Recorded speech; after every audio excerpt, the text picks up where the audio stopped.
posição dos pés, assim, ó. Seu pé tem que estar uns 3 dedos atrás do parafuso, assim, um pouco pra fora. E o outro pé aqui no teio, assim, ó, não muito cheio. E pra você mandar a frontside push-up, você tem que tirar esse pé e bater com esse, bater pra trás, arrastando ele pra trás.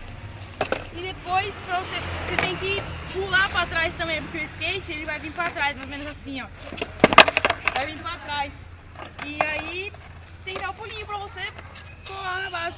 E agora olha aí pra você ver como é que é o frontside push-up.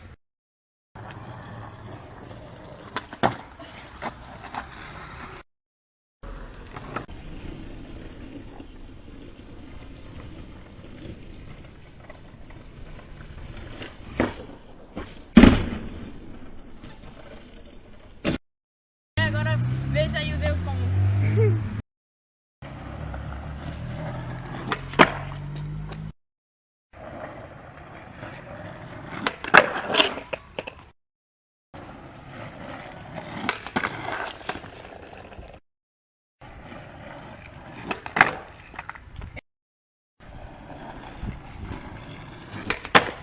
Caraca, velho, essa manobra. Agora algumas variações da manobra aí.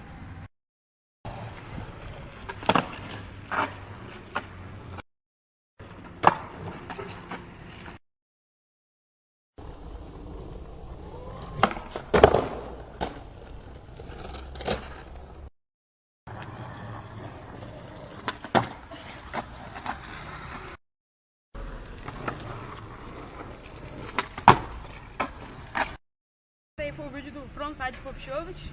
E clique em gostei, se inscreva no canal e acesse meu vídeo aí que eu fiz recentemente. Valeu aí, galera.